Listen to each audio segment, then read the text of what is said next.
Senior صحافی اور تجزیہ کار جاوید چودھری کے مطابق یہ 1640 تھا۔ اس وقت نیو یارک 5 حصوں میں تقسیم تھا۔ شمالی حصہ پر ہائی لینڈ کا قبضہ تھا۔ ہائی لینڈ کے جگیردار افریقہ سے غلام لاتے تھے اور انہیں اپنے کھیتوں میں بگاڑ پر لگا دیتے تھے۔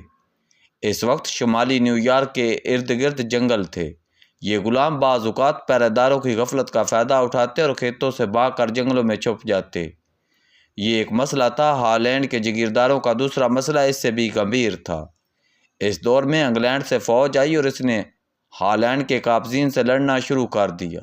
برطانوی فوج اسلحے اور تعداد میں ڈچ لوگوں سے بڑی تھی، لہذا ڈچ جگیردار خوف کا شکار ہو گئے۔ ان لوگوں نے اپنے بچاؤ کے لیے شمالی نیو یارک میں ایک دیوار بنائی اور اس دیوار کے پیچھے پناہ گزین ہو گئے۔ یہ دیوار 1652 میں مکمل ہوئی اور یہ 1699 تک برقرار رہی۔ 1698 میں انگلینڈ کی فوج نے شمالی نیو یارک پر قبضہ کر لیا اور ڈچ سرداروں کو وہاں سے بھاگنے پر مجبور کر دیا، جس کے بعد یہ دیوار گرا دی گئی۔ ڈچوں کے دور میں اس دیوار کے ساتھ ایک نسبتاً کھلی گلی ہوتی تھی۔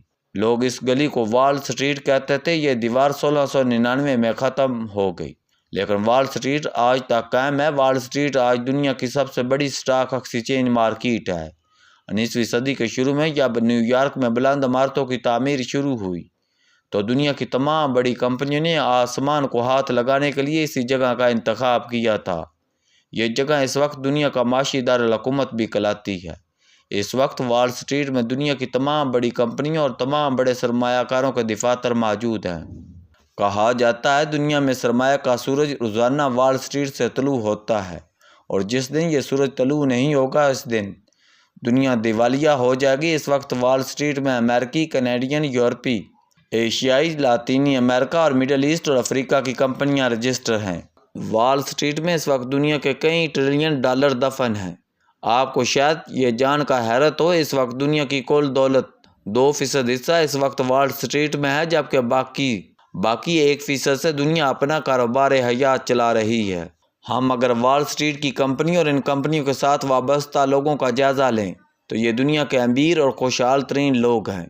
ان میں سے ہر شخص اور ہر کمپنی کا کاروبار 100 سے زائد ممالک تک پھیلا ہوا ہے اور یہ لوگ ہر گزرنے والے سیکنڈ میں امیر سے امیر تر ہوتے جا رہے ہیں۔ مجھے ایک بار وال سٹریٹ کے ایک کھلاڑی کو انٹرویو دیکھنے کا موقع ملا۔ انٹرویو کرنے والے نے اس سے سوال کیا، اس وقت آپ کے اکاؤنٹس میں کتنی رقم ہے؟ اس نے مسکرا کر جواب دیا، آپ کے سوال کرنے سے پہلے میرے پاس 12 ملین اور 910 ملین ڈالر تھے، لیکن میرے جواب دینے کے بعد اس رقم میں 3 ملین کا اضافہ ہو جائے گا۔ یہ لوگ زندگی کو اس طرح دیکھتے اور سوچتے ہیں۔ ٹائم از منی کے محاورے نے بھی اسی گلی میں جنم لیا تھا۔ وال سٹریٹ میں حقیقتاً ہر سیکنڈ سونے کے بھاؤ تولہ اور پلاٹینیم کی قیمت میں بیچا جاتا ہے، لہذا بازار یوں محسوس ہوتا ہے وال سٹریٹ کے لوگوں تک زندگی کی گرم ہوا کبھی نہیں پہنچی۔ یہ لوگ ان تمام تکلیف اور مسائل سے آزاد ہوتے ہیں جن سے اس دنیا کے 7 ارب لوگوں کا روزانہ پالا پڑتا ہے۔ یہ لوگ حقیقتاً خوش اور خوشحال ہیں اور انہوں نے زندگی میں کبھی ان تلخ حقائق کی کراوٹ محسوس نہیں کی جو روزانہ ہمارے حلق کو زہر بناتے ہیں۔ لیکن چند روز پہلے مجھے وال سٹریٹ میں ہونے والے ایک سروے کی رپورٹ دیکھنے کا اتفاق ہوا۔ اس رپورٹ نے مجھے حیران کر دیا۔ امریکہ کی ایک کمپنی نے وال سٹریٹ کے باسیوں سے پوچھا، تم لوگوں نے کبھی خوشی کو محسوس کیا؟ ان تاجر کمپنیوں کے چیف ایگزیکٹو اور بروکروں کا جواب بہت دلچسپ تھا۔ ان میں سے 91% لوگوں کا کہنا تھا انہوں نے زندگی میں کبھی خوشی کو محسوس نہیں کیا۔ انہیں سرے سے یہ معلوم نہیں خوشی کیا ہوتی ہے اور اس کا اظہار کس طرح کیا جاتا ہے۔ کمپنی نے مزید تحقیق کی تو پتہ چلا وال سٹریٹ کے زیادہ تر لوگ مسکرانا، کہکا لگانا اور ہنسنا بھول چکے ہیں، اور اس بازار میں اگر کبھی کسی کے منہ سے کہکا نکل جائے تو سب لوگ مڑ کر حیرت سے اس کی طرف دیکھتے ہیں۔ میرے لیے یہ تحقیق حیران کن تھی۔ میں بے شمار دوسرے لوگوں کی طرح دولت اور خوشحالی کو خوشی کا جوہر سمجھتا تھا۔ میرا خیال تھا جب تک کسی شخص کی جیب میں 1-2 کروڑ روپے نہ ہوں اس وقت تک اسے خوشی نصیب نہیں ہوتی۔ وہ اس وقت تک خوشی کو پوری طرح محسوس نہیں کرتا۔ لیکن وال سٹریٹ کے سروے نے سارے فلسفے کو جڑوں سے ہلا دیا اور مجھے پہلی بار محسوس ہوا خوشی دولت اور خوشحالی سے ماورا کوئی چیز ہوتی ہے اور اس کا تعلق جذبوں کے کسی دوسرے سے ماخذ ہوتا ہے۔ مجھے معلوم ہوا ایک چھوٹا بچہ روزانہ 400 بار ہنستا ہے جبکہ ایک نارمل بالغ شخص کے چہرے پر صرف 15 مرتبہ مسکراہٹ آتی ہے، اور یوں یہ بالغ شخص خوشحالی کی تلاش میں آگے بڑھتا جاتا ہے۔ اس کے چہرے سے ہنسی اور خوشی غائب ہوتی جاتی ہے۔ مجھے معلوم ہوا دولت دنیا میں بے شمار خوبیاں لے کر آتی ہے، یہ انسان کو بے شمار تحفے اور انعامات بھی دیتی، لیکن یہ اپنے ساتھ خوشی اور مسرت نہیں لے کر آتی۔ اس شام میرے پاس اللہ کے ایک ولی تشریف لائے۔ میں نے ان سے سوال کیا، حضور خوشی کیا ہوتی ہے؟ انہوں نے کہا لگایا اور بڑے یقین سے بولے، دنیا میں لوگ دولت دے کر کوئی نہ کوئی جنس خریدتے ہیں۔ آپ روپیہ دے کر آٹا، دالیں، چینی، جوتے اور کپڑے خرید لیتے ہیں۔